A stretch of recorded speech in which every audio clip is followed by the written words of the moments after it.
Film की शुरुआत होती है एक इलीगल बोट फाइट से, जहां अलग अलग लोग अपने रोबोट्स को लड़ाते हैं और पैसे लगाते हैं। यमा नाम का एक पावरफुल फाइटर अपने रोबोट के साथ सबको हरा रहा होता है। तब एंट्री होती है हीरो की, जो अपना छोटा सा रोबोट लेकर आता है और बैट लगाता है। पहले राउंड में हीरो हार जाता है, लेकिन वो रुकता नहीं। दूसरे राउंड में वो और ज्यादा पैसे लगाता है और अपने रोबोट की स्ट्रैटेजी चेंज करता है। इस बार उसका रोबोट यामा के रोबोट को तोड़ देता है और हीरो गेम के साथ साथ पैसे भी जीत लेता है। यामा को यह बात बिल्कुल पसंद नहीं आती। गुस्से में वो हीरो का रोबोट छीन लेता है और अपने गार्ड्स को यूज मारने के लिए भेज देता है। तभी हीरो का बड़ा भाई तादाशी वहां पहुंचता है और यूज बचा कर ले जाता है। लेकिन रास्ते में पुलिस दोनों को पकड़ लेती है और बाकी इलीगल बोट फाइटर्स के साथ जेल में डाल देती है। उनकी आंटी उन्हें बेल पर छुड़वा लेती हैं। हीरो और तदाशी के पेरेंट्स अब जिंदा नहीं हैं और दोनों अपनी आंटी के साथ ही रहते हैं।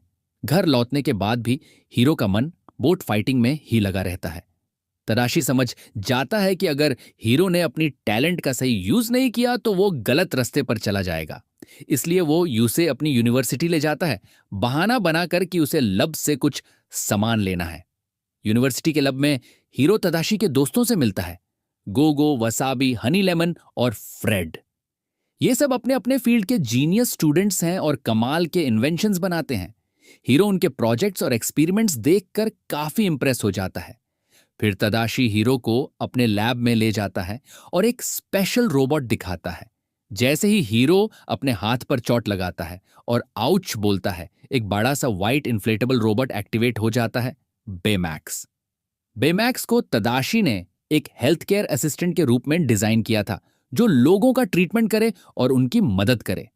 बेमैक्स हीरो को स्कैन करता है और तुरंत डिटेक्ट कर लेता है कि उसके हाथ में इंजरी है।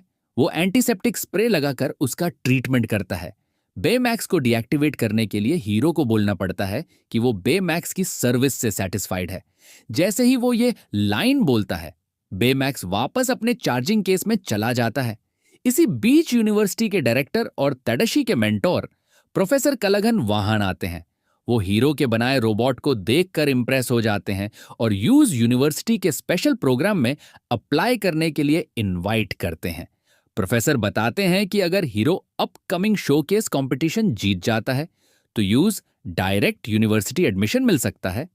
अब हीरो डिसाइड करता है कि वो इस कंपटीशन में पार्टिसिपेट करेगा, लेकिन उसे समझ नहीं आ रहा होता कि वो क्या नया और यूनिक इन्वेंशन बनाए। तदाशी उसकी हेल्प करता है और उसका दिमाग एक्टिवेट करने के लिए यूज उल्टा लटका देता है, ताकि वो चीजों को नए पर्सपेक्टिव से देखे। और वहीं से हीरो को आइडिया मिलता है। अगले कई दिन तक वो अपने गैराज में दिन रात मेहनत करता है और एक पावरफुल इन्वेंशन तैयार कर लेता है। आखिरकार शोकेस कंपटीशन का दिन आ जाता है। हीरो, तदाशी और उनके दोस्त वहां पहुंचते हैं। हीरो थोड़ा नर्वस होता है, लेकिन तदाशी एक बड़े भाई की तरह उसका हौसला बढ़ाता है। उसकी हिम्मत से हीरो स्टेज पर जाता है और अपना प्रेजेंटेशन शुरू करता है। उसका इन्वेंशन था माइक्रोबॉट्स। देखने में ये छोटे छोटे मैग्नेटिक रोबोट्स होते हैं, लेकिन अगर हजारों माइक्रोबॉट्स एक साथ आ जाएं तो ये मिलकर किसी भी शेप में बदल सकते हैं और कोई भी स्ट्रक्चर बना सकते हैं। इन्हें एक स्पेशल न्यूरल ट्रांसमीटर के थ्रू कंट्रोल किया जा सकता है, जो दिमाग के सिग्नल से ऑपरेट होता है। ट्रांसपोर्टेशन से लेकर कंस्ट्रक्शन तक माइक्रोबॉट्स का यूज कई तरह के कामों में हो सकता था। वहां मौजूद सभी लोग हीरो के इन्वेंशन से काफी इंप्रेस हो जाते हैं। यूज यूनिवर्सिटी में डायरेक्ट एडमिशन भी मिल जाता है। तभी एक बड़ी टेक कंपनी के ओनर एलिस्टर क्रे वहां आते हैं। वो हीरो को ऑफर देते हैं कि वो अपने माइक्रोबॉट्स उनकी लैब में डेवलप करे और उन्हें और बड़ा प्रोजेक्ट बनाया जाए। लेकिन हीरो ये ऑफर रिजेक्ट कर देता है, क्योंकि वो प्रोफेसर कलगन की यूनिवर्सिटी में ही पढ़ाई करना चाहता था। कंपटीशन के बाद सब लोग हीरो की अचीवमेंट सेलिब्रेट करने जाते हैं। बाकी सब वहां से चले जाते हैं, लेकिन हीरो और तदाशी थोड़ी देर और रुक कर बात कर रहे होते हैं। तभी अचानक पता चलता है कि यूनिवर्सिटी बिल्डिंग के अंदर आग लग गई है, वही जगह जहां कंपटीशन हो रहा था। जब तदाशी को पता चलता है कि प्रोफेसर कलगन अभी भी बिल्डिंग के अंदर हैं, तो वो बिना सोचे समझे उन्हें बचाने के लिए दौड़ पड़ता है। हीरो यूज रोकने की कोशिश करता है, लेकिन तदाशी फिर भी अंदर चला जाता है और उसी वक्त एक जबरदस्त एक्सप्लोजन होता है। इस ब्लास्ट में तदाशी और प्रोफेसर कल्लघन दोनों की मौत हो जाती है। यह खबर सबके लिए शॉक थी, लेकिन हीरो के लिए तो दुनिया ही टूट गई। उसने सिर्फ अपने भाई को नहीं, बल्कि अपना सबसे बड़ा सहारा खो दिया था। यूज यूनिवर्सिटी में एडमिशन मिल चुका था, लेकिन वो अपने कमरे से बाहर ही नहीं निकाल रहा था। एक दिन बेमैक्स गलती से उसके पैर पर गिर जाता है और हीरो दाड़ से आउच बोल उठता है। जैसे ही वो चिल्लाता है, ताडाशी के रूम में रखा बेमैक्स एक्टिवेट हो जाता है। बेमैक्स आते ही हीरो का पेन लेवल चेक करने लगता है। हीरो उसकी मेडिकल क्वेश्चन से इरिटेट भी हो रहा होता है। इसी दौरान हीरो को अपने बेड के नीचे कुछ हिलता हुआ दिखाई देता है। वो एक माइक्रोबोट होता है, वही जो उसकी जैकेट की पॉकेट में न रह गया था और आग में डिस्ट्रॉय नहीं हुआ था। हीरो हैरान हो जाता है। यूज लगता था सब माइक्रोबोट्स जल गए थे, लेकिन यह एक जिंदा था। जब बेमैक्स माइक्रोबॉट को उठाता है तो वो महसूस करता है कि माइक्रोबॉट किसी डायरेक्शन में जाना चाहता है। हीरो मजाक में बोल देता है, ठीक है, इसे फॉलो करो। बेमैक्स इसे हीरो की सेटिस्फैक्शन समझ लेता है और माइक्रोबॉट की डायरेक्शन में चल पड़ता है। हीरो भी जल्दी से उसके पीछे भागता है। अपनी आंटी से वो झूठ बोल देता है कि वो कॉलेज जा रहा है। माइक्रोबॉट उन्हें एक पुरानी बैंड फैक्ट्री तक ले जाता है। दोनों साइड विंडो से अंदर घुसते हैं। अंदर जाकर हीरो देखकर शॉक हो जाता है। वहां बहुत सारे माइक्रोबॉट्स बन रहे थे, बिल्कुल उसके डिजाइन जैसे। मतलब किसी ने उसका इन्वेंशन चुरा लिया था। तभी बेमैक्स की आवाज से एक मास्क आदमी सामने आ जाता है। उसने मास्क पहना हुआ था और सारे माइक्रोबॉट्स उसके कंट्रोल में थे। वो तुरंत हीरो और बेमैक्स पर अटैक कर देता है। हीरो मुश्किल से अपनी जान बचाकर वहां से भागता है। इसके बाद वो पुलिस स्टेशन जाकर सब बताता है, लेकिन पुलिस उसकी बात पर विश्वास नहीं करती। उन्हें लगता है हीरो शॉकमैन है। हीरो निराश होकर वहां से निकाल जाता है।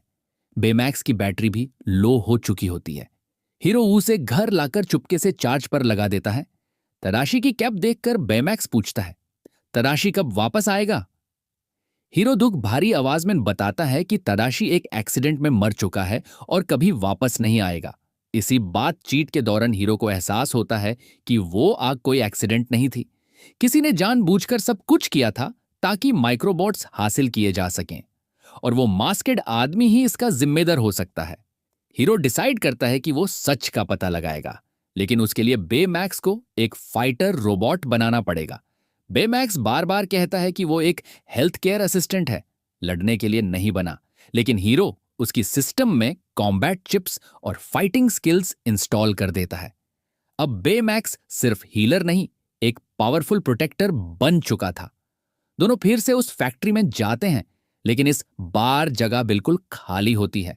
माइक्रोबॉट उन्हें एक और जगह तक ले जाता है, जहां मास्क्ड आदमी फिर से माइक्रोबॉट्स का यूज कर रहा होता है। वो हीरो को देख लेता है और माइक्रोबॉट से उन पर हमला कर देता है। तभी तदाशी के दोस्त गोगो, वसाबी, हनी लेमन और फ्रेड वहां आ जाते हैं। बेमैक्स ने पहले ही उन्हें कॉल कर दिया था, क्योंकि उन्हें हीरो की चिंता हो रही थी। मास्केड आदमी सब पर अटैक करता है, लेकिन इतने लोगों से लड़ना मुश्किल हो जाता है। वो माइक्रोबोट्स के जरिए सबको समुंदर की तरफ गिरा देता है और समझता है कि सब मर गए।